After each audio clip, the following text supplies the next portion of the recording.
동북아시아 대승불교 중심 국가인 한국과 중국, 일본 불교가 다음 주 월요일 서울 봉은사에서 인류 공생을 위한 불교도의 역할을 주제로 한자리에 모입니다. 제23차 한중일 불교 우호 교류대회 일정과 주요 내용 살펴봤습니다. 우리나라 최초로 수륙대제를 봉행한 화성 용주사가 고려시대 수륙대제를 재현했습니다. 천년의 세월, 천년의 공덕을 주제로 고려시대 의식 절차를 그대로 살려낸 제6회 용주사 수륙대제 현장 전해드립니다. 가야산 호랑이 한국불교 대표 선지식 태용당 성철대종사 열반 30주기를 맞아 스님의 사리탑 앞에서 3,000배 정진을 비롯해 학술대회와 시상식, 나흘 동안 48,000배 철야정진 등이 진행된 데 이어 어제 달의 법회로 추모 행사가 회양됐습니다. 언해불서의 유네스코 세계기록유산 등재를 추진하고 있는 경북불교문화원이 유산적 가치를 조명하는 학술대회를 열었습니다.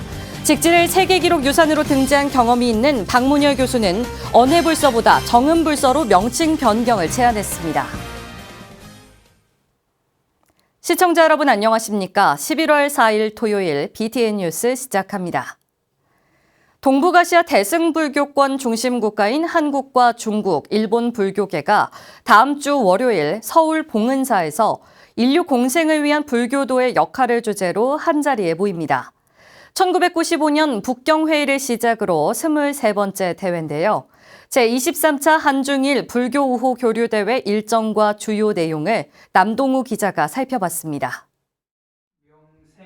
제23차 한중일 불교 우호 교류회의 한국 봉은사 대회가 오는 6일부터 8일까지 서울 봉은사 일대에서 열립니다. 인류사회 공생을 위한 불교도의 역할을 주제로 열리는 대회에서 4차 산업시대 불법 홍포를 위한 불교도의 역할을 모색합니다. 한국과 중국, 일본 불교계가 인류의 평화와 공존을 위해서 다양한 방법으로 만나서 의논하면은 정치로 보담도 종교적으로 풀 수 있는 것이 굉장히 많겠다.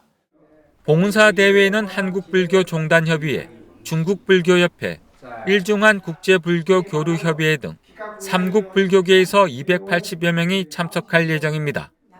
첫째 날인 6일 인터컨티넨탈 코엑스 호텔에서 3국 교류위원회 회의를 시작으로 대회의 문을 엽니다.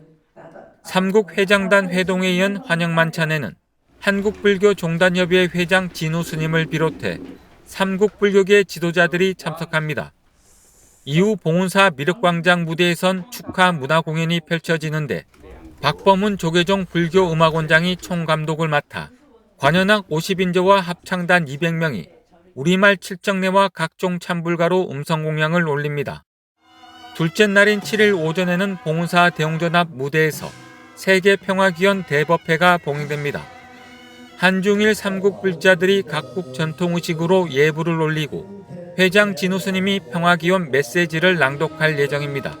극단적인 이기주의 그걸로 이렇게 치닫다 보니까 이런 전쟁도 일어나고 하는데 이번에 한중일 불교대회를 하면서 세계 평화를 좀 기원하는 그런 이 공동 메시지를 내려고도 계획하고 있습니다.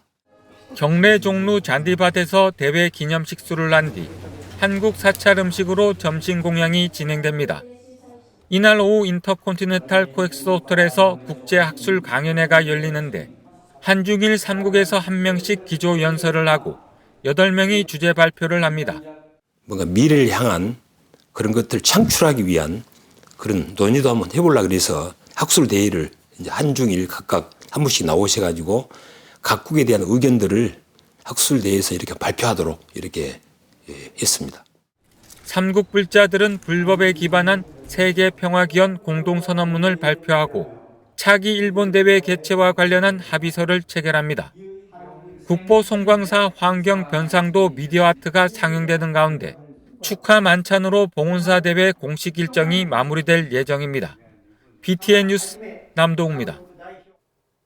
우리나라 최초로 수륙대제를 봉행한 화성 용주사가 고려시대 수륙대제를 재현했습니다. 천년의 세월, 천년의 공덕을 주제로 고려시대의 의식 절차를 그대로 살려낸 제6회 용주사 수륙대제 현장 정현선 기자가 보도합니다. 용주사 산문박 홍살문 아래에서 스님들이 바라춤과 나비춤으로 불보살님과 신중, 무주고혼을 청합니다. 스님의 목탁 소리를 선두로 태평소와 장구 소리가 영가를 모신 연을 도량 안으로 인도합니다. 우리나라 최초의 수륙대제 봉행 도량 화성 용주사가 어제 수륙대제를 봉행했습니다. 눈에 보이지 않지만 말할 수 없이 많은 영혼들이 오늘 이 행사를 참여하고 있다는 것을 아셔야 되고, 이 모습이 우리의 어떤 정성스러운 모습의 어떤 힘을 따라서 국가 발전과 우리 시 발전과 우리나라의 발전도 더불어서 여러분들의 발전과 함께 하시기를 간절히 바라면서, 수륙대제는 물과 육지를 떠도는 고혼들을 구제하는 불교의식으로 중국 양나라를 세운 무제에 의해 시작됐습니다. 용주사의 전신인 가량사는 971년 고려광종 22년에 우리나라 최초로 수륙대제가 봉행된 것으로 고려시대의 의식을 계승했다는 점에서 더욱 특별합니다. 수륙대제는 고려시대 때부터 이미 용주사에서 최초로 시작했던 국가적인 어떤 큰 행사에 속하죠. 우리 삶은 항상 어떤 세계, 또 다른 세계와 같이 함께해야 된다는 그런 큰 우리 삶의 어떤 목적이 있죠. 수륙제는 실현의식을 시작으로 음식을 베푸는 대령의식, 고혼을 깨끗하게 목욕시키는 관욕의식, 사자단 의식과 오로단 의식 등으로 회항했습니다. 고려시대 용주사에서 처음 수륙제가 봉행되고 1046주년이 되는 2017년 수륙제를 재현해 제1회 수륙대제를 봉행한 용주사는 2020년을 제외하고 매년 수륙대제를 봉행하고 있습니다. 용주사는 삼화사, 진관사, 아랫역 수륙제와 함께 고려시대 최초로 봉행된 용주사 수륙대제를 국가무형 문화재로 등록하기 위해 노력하고 있습니다. 용주사는 지난달 26일 관련 학술대회를 열어 용주사 수륙대제의 불교, 문화, 역사적 가치를 조명하는 등 국가무형 문화재 등록을 위한 노력과 공감대 형성을 이어간다는 계획입니다. BTN 뉴스 정현선입니다. 가야산 호랑이 한국불교 대표 선지식 퇴용당 성철대종사 열반 30주기를 맞아 다양한 추모 행사가 열렸습니다. 스님의 사리탑 앞에서 3,000배 정진을 비롯해 학술대회와 시상식, 나흘 동안 48,000배 철야정진 등이 이어졌는데요. 어제 달의 법회로 스님의 가르침을 기리는 추모 행사를 회항했습니다. 대구지사 안홍규 기자가 보도합니다. 한국불교의 선지식 태홍당 성철대종사 열반 30주기를 맞아 스님의 가르침을 되새기는 추모 달해제가 어제 해인사 대적강전에서 봉행됐습니다. 달해제에는 해인사 방장 온각대종사, 동화사 방장 의연대종사, 전 조계종 원로회의 의장 대원대종사, 범어사 방장 정여대종사, 성철스님 문도회 등 대덕스님과 불자들이 참석해 스님의 가르침을 회고했습니다. 달해제에서 동화사 방장 의연 대종사는 인도 수바흐르티 종합대학교 방문 시 불교 샤카싱하 종단이 성철 스님의 가르침을 공인해 삼장법사로 추대한다는 내용의 추서패를 문도회에 전달하고 부처님 전에 봉정했습니다. 인도에서 큰 스님의 삼장법사의 지위에 가늠하는 정명패를 행사에 전해주시고 그 영광을 돌려주신 데 대하여 문도로서 얼마나 감사의 말씀을 올려야 적당할지 모르겠습니다. 저희 문도들도 성철 종전 예하의 가르침에 더욱 정신을 가다듬어 공부를 성취하는 데 전력을 다하겠습니다. 달해제에 앞서 지난 28일부터 스님을 기리는 추모 행사도 이어졌습니다. 지난달 28일 성철 스님 문도회와 전국 불자들은 스님의 사리탑 앞에서 3,000배 정진을 진행하고 해인사 백년암에서 나흘 동안 4일 사야 48,000배 참회 법회로 철야 정진을 통해 스님의 가르침을 되새기고 참회의 시간도 가졌습니다. BTN 뉴스 안홍규입니다. 언해불서의 유네스코 세계기록유산 등재를 추진하고 있는 경북불교문화원이 유산적 가치를 조명하는 학술대회를 열었습니다. 직지를 세계기록유산으로 등재한 경험이 있는 박문열 교수는 언해불서보다 정음불서로 명칭 변경을 제안했습니다.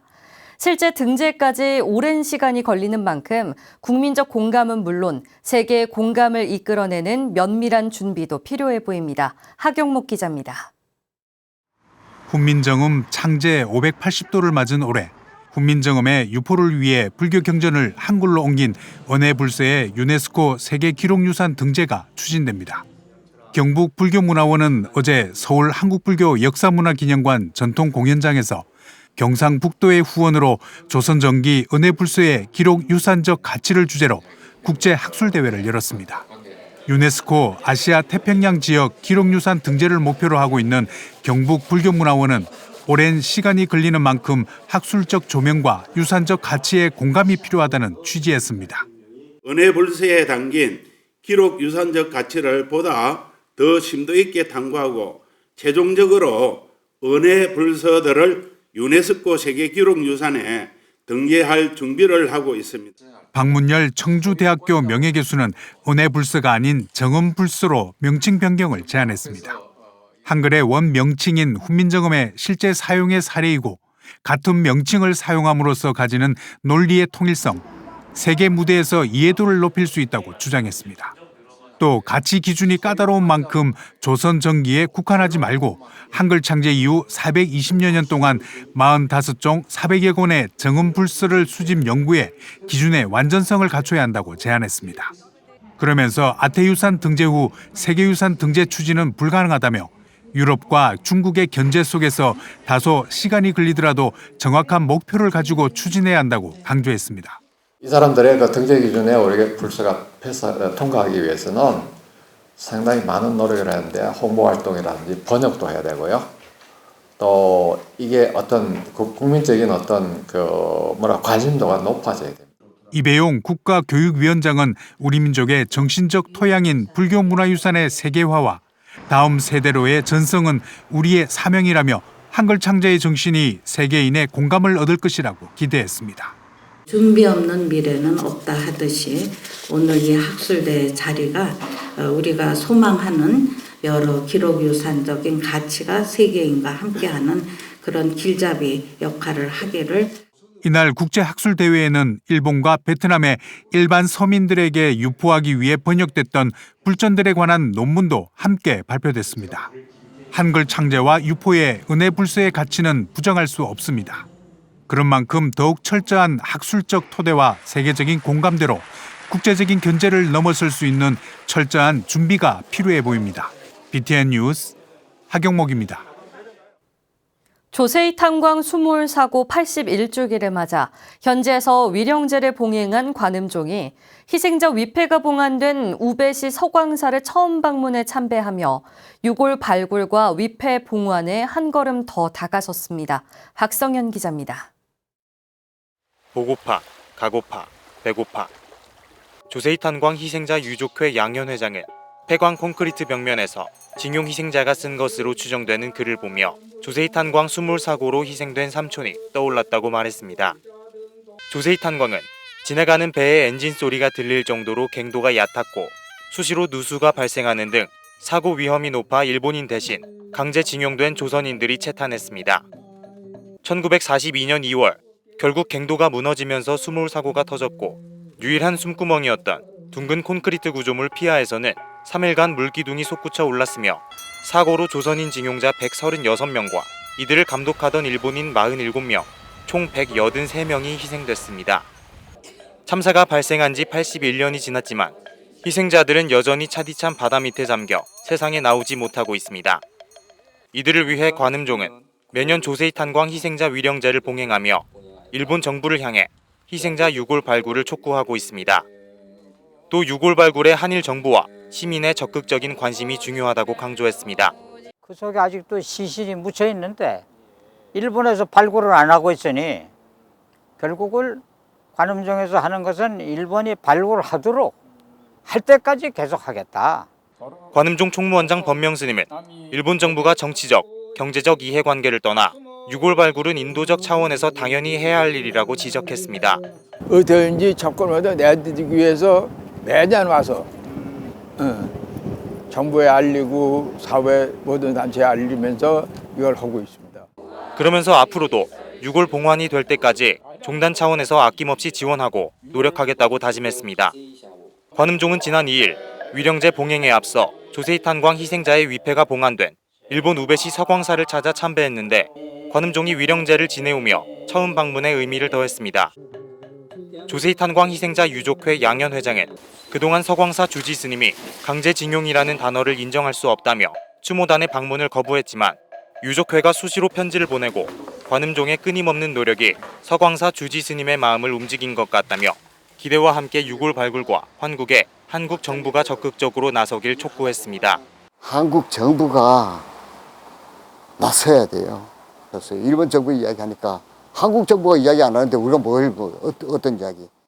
한편 미국 로이터 통신을 비롯한 세계 주요 언론들도 지난 2월 조세희 탄광 희생자 추모식을 취재해 보도하며 참사의 진상을 세상에 알렸고 일본 시민단체도 일본 정부가 진상조사를 할 때까지 노력하겠다고 다짐했습니다.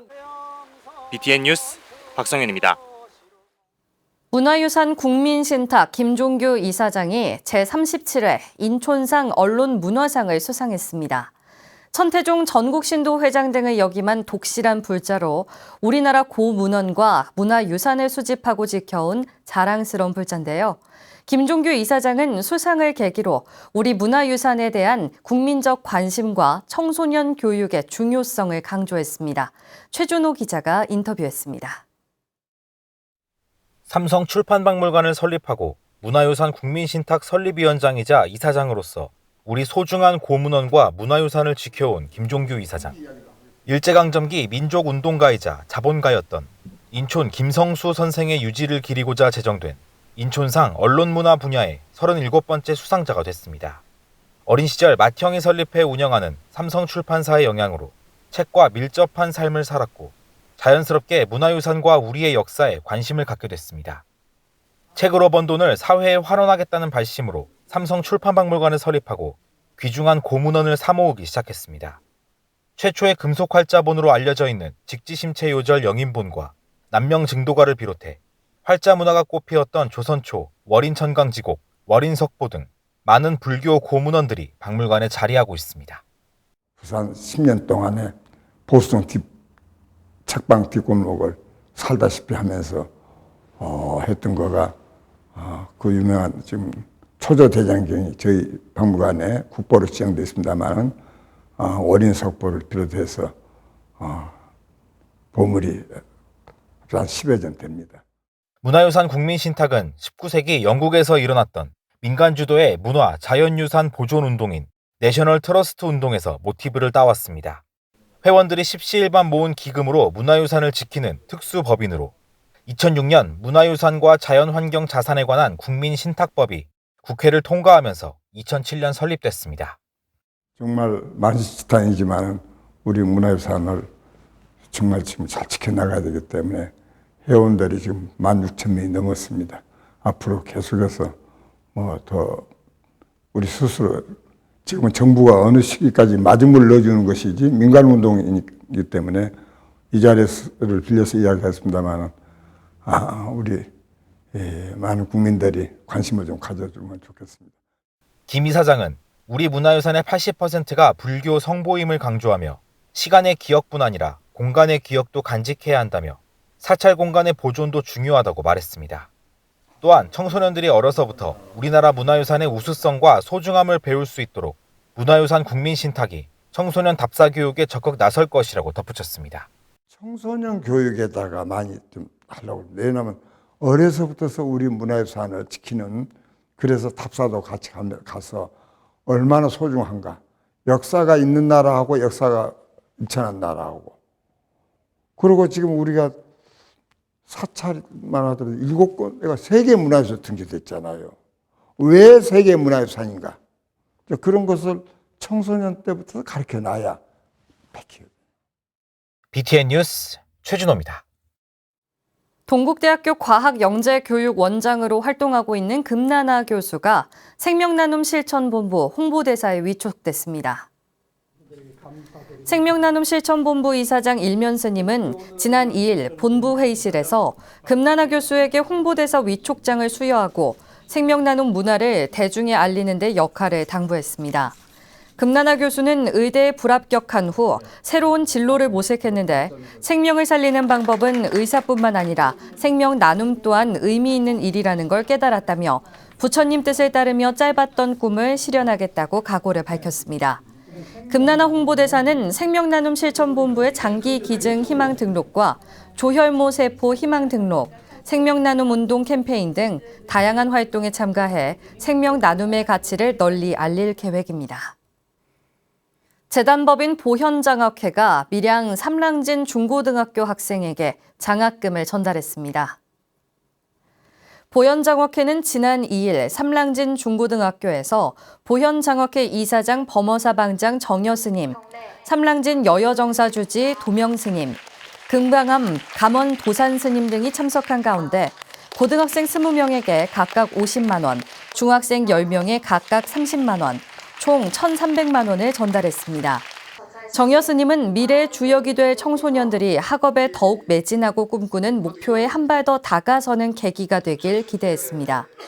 재단법인 보현장학회는 범어사주지와 동국대 이사를 역임한 벽파스님이 미래 인재불자 양성을 위해 1995년에 설립했으며 현재는 범어사방장 정여스님이 이사장으로 장학 활동을 이어오고 있습니다.